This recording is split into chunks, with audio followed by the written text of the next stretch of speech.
पिछले वीडियो के अंदर हमने वायरस और बैक्टीरिया जो है उसके इन्फेक्शन के कारण से होने वाली स्किन डिसीज जो है उसके बारे में बात की थी। आज के इस वीडियो में हम फंगल इन्फेक्शन जो है उसके कारण से होने वाली स्किन डिसीज जो है उसके बारे में बात करेंगे। इसमें सबसे पहला रिंग वर्म इन्फेक्शन होता है। रिंग वर्म, इसको डर्मेटोफाइटोसिस या हिंदी में दांत कहते हैं। यह एक प्रकार का फंगल इन्फेक्शन होता है जो त्वचा की सबसे ऊपरी लेयर जो होती है, जिसको स्ट्रेटम कोरियम कहते हैं, उसको प्रभावित करता है। ये स्किन, हेयर और नेल जो है उसको प्रभावित करता है। इसमें डर्मेटोफाइट फंगस जो होते हैं उसके न्यूट्रिएंट के लिए स्किन के अंदर मौजूद केराटिन जो होता है वो रिक्वायर्ड होता है, और उसी कारण से क्या होता है कि फंगस जो होते हैं वो ज़्यादातर स्किन के ऊपर पनपते हैं। इंडिया के अंदर ट्राइकोफाइटोन करके फंगस जो होता है वो सबसे कॉमन होता है।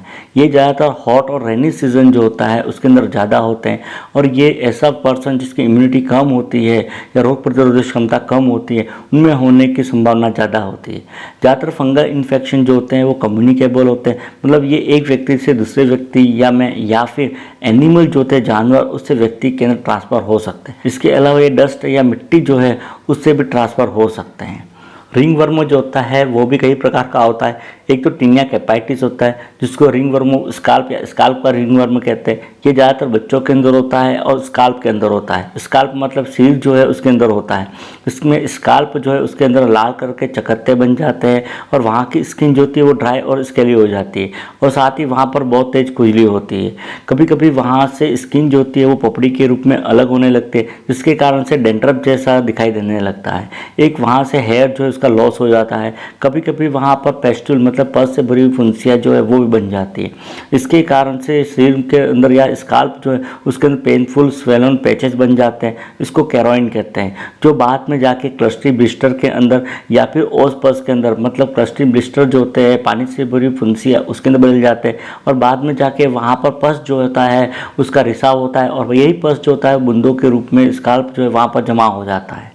दूसरा टीनिया कॉर्पोरिस होता है, इसको बॉडी रिंग वर्म कहा जाता है। ये मेनली लेस हेयरी एरिया जो होता है बॉडी का वहाँ पर होता है, मतलब सिर को छोड़कर बॉडी के किसी भी भाग में हो सकता है। इसमें मेनली ट्रंक जो होते हैं, मतलब छाती जो होती है, पेट जो होता है, हाथ जो होते हैं या पैर जो होते हैं उसके ऊपर होता है। इसके अंदर क्या होता है कि सर्कुलर या फिर इरेगुलर आकार के पेचे जो होते हैं, चकत्ते, वो बन जाते हैं। ये चकत्ते जो होते हैं इसके जो किनारे जो होते हैं वो क्लियरली विजिबल होते हैं, और इसके किनारे के ऊपर क्या होता है कि छोटी छोटी फुंसियाँ जो है वो बन जाती है। पेचेस जो होते हैं इसका जो मिडल पार्ट जो होता है, मतलब बीच वाला पार्ट जो होता है वो डार्क रेड कलर का होता है, और इसके साथ ही वहाँ पर क्रस्टिंग जो है वो भी होने लगती है, मतलब पपड़ी जो है वो निकलने लगती है। इन पेचेस के अंदर इचिंग होती है, मतलब खुजली होती है। छोटे पेचेस जो होते हैं वो तो सर्कुलर होते हैं, मतलब गोल होते हैं, क्योंकि बड़े पेचेस जो होते हैं वो इरेगुलर शेप के होते हैं। तीसरा टीनिया क्यूरिस होता है। टीनिया क्यूरिस को जॉक इच के नाम से भी जाना जाता है। ये मेनली शरीर के वार्म और मोस्ट एरिया जो होता है, मतलब बॉडी का ऐसा एरिया जो गर्म रहता है और गीला रहता है, वहाँ पर होने की संभावना ज़्यादा रहती है। ये ज़्यादातर गीले कपड़े जो पहनते हैं उसके कारण से, या फिर टाइट क्लोथ जो पहनने जाते हैं, मतलब टाइट बेल्ट पहनने के कारण या टाइट कपड़े पहनने के कारण से हो सकता है। ये ज़्यादातर ग्रोइंग एरिया जो होता है या इनर थाई जो होती है वहाँ पर होने की संभावना ज़्यादा रहती है। इसमें रिंग जो है उसके समान पेचेस बन जाते हैं। ये पेचेस जो होते हैं उसका जो बॉर्डर जो होता है वो विजिबल होता है और स्मॉल होता है। साथ ही साथ इसका जो बॉर्डर जो होते हैं, किनारे जो होते हैं, उसके ऊपर छोटे छोटे ब्लिस्टर जो होते हैं, मतलब पानी से भरी फुंसियाँ जो होती है वो बन जाती है। इन पेचेस के अंदर खुजली जो है वो होती है, और स्किन जो होती है वो स्केली हो जाती है, मतलब पपड़ी की तरह हो जाती है। पपड़ी बारदार होने के बाद पपड़ी जो है उस रूप में वहाँ से हटती है। ये पेचेस जो होते हैं वो मेनली रेड कलर के, ब्राउन कलर के, पर्पल कलर के या ग्रे कलर के हो सकते हैं। चौथा टीनिया पेडिस होता है। टीनिया पेडिस को एथलेट्स फुट के नाम से भी जाना जाता है। ये मेनली हाथ के जो पाल्म एरिया जो होता है वहाँ पर, या पैरों का सोल एरिया जो होता है वहाँ पर होता है। ये ज़्यादातर पैरों के जो सोल एरिया जो होता है या पैर जो होते हैं उसके अंदर होने की संभावना ज़्यादा रहती है। इसमें प्रभावित स्किन जो होती है वो छोटे छोटे वाइट स्केल जो होते हैं, मतलब शल्कों की तरह हटने लगती है।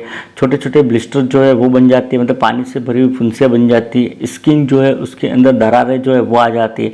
एक वहाँ पर इचिंग होती है। साथ ही स्किन वाला एरिया जो होता है वो लाल कलर का हो जाता है, पर्पल कलर या ग्रेइश कलर का हो जाता है। पांचवा टीनिया अनगिम होता है। इसको नेल रिंगवर्म भी कहा जाता है। ये मुख्य रूप से नाखून जो होता है उसको प्रभावित करता है। ये खास करके पैर के नाखून जो है उसके अंदर ज़्यादा होता है। इसमें नाखून जो होते हैं वो पाउडर रूप में हो जाते हैं, मतलब पाउडर की तरह हो जाते हैं और टूटने लगते हैं। इसमें नाखून जो होते हैं वो मोटे और कठोर हो जाते हैं।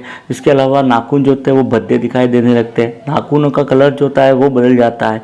इसके अंदर दर्द, ईचिंग या बर्निंग जो होती है वो एब्सेंट होता है, मतलब किसी प्रकार का कोई दर्द, ईचिंग या बर्निंग नहीं होती। इसमें नेल जो इसके ऊपर व्हाइट कलर का स्पॉट जो है वो दिखाई देता है और नेल जो होते हैं वो मिस शेप हो जाते हैं, मतलब नाखूनों का आकार जो होता है वो बदल जाता है, वो विकृत हो जाते हैं। ये तो रिंग वर्म के भिन्न टाइप हो गए। अब बात करते हैं रिंग वर्म जो इसका ट्रीटमेंट की। तो रिंग वर्म एक प्रकार का फंगल इन्फेक्शन है। इसके लिए एंटी फंगल क्रीम जो होती है वो काम में ली जाती है। ये एंटी फंगल क्रीम जो होती है वो दिन में 2 बार लगाई जाती है, जैसा फ्लुकोनाजोल है, कोट्रिमाजोल है, कटाकोनाजोल होता है, इबरकोनाजोल होता है इत्यादि। स्काल्प इन्फेक्शन यदि हो गया है तो उसमें केटाकोनाजोल लोशन जो होता है वो नहाने के 10 मिनट पहले लगाया जाता है। एक फ्लुकोनाजोल लोशन होता है, ये सप्ताह में 2 बार लगाया जाता है। ऑरल एंटीफंगल के अंदर हेयर और स्किन के लिए ग्लिसोफुलविन जो होता है जो 500 mg से 1 ग्राम पर डे 6 सप्ताह के लिए दिया जाता है। एक फ्लुकोनाजोल जो करके होता है जो कि 200 mg स्टार्ट दिया जाता है, उसके बाद 50 mg दिन में 1 बार 6 सप्ताह तक दिया जाता है। यदि नाखून का यदि हो गया है तो उसमें फ्लुकोनाजोल जो होता है वो 400 mg दिया जाता है। इसके बाद 200 mg अल्टरनेट डे 200 मंथ तक दिया जाता है। एक इट्राकोनाजोल होता है, इट्राकोनाजोल जो कि एंटी फंगल होता है, ये भी ऑरल दिया जाता है। इसका जो डोज रहता है यदि नाखून के अंदर हो गया है तो 200 mg पर डे 6 सप्ताह तक दिया जाता है। यदि टीनिया क्यूरिस हो गया है तो उसमें 200 mg पर डे 7 दिनों तक दिया जाता है। एथलेटिक फूड जो होते हैं उसके अंदर 200 mg दिन में 2 बार 7 दिनों तक दिया जाता है। रिंग वर्म को ठीक होने में 1 महीना से लगाकर 1 साल तक का समय लग सकता है। दूसरा फंगल इन्फेक्शन कैंडिडियासिस होता है, इसको ईस्ट इन्फेक्शन भी कहते हैं।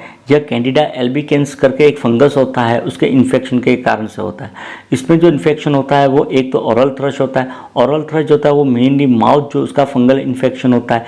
इसमें क्या होता है कि टंग जो है या इनर चिक जो है वहाँ पर सफ़ेद कलर के लीजन जो है या सफ़ेद लीजन वो बन जाते हैं। माउथ जो है उसके अंदर बर्निंग होने लगती है।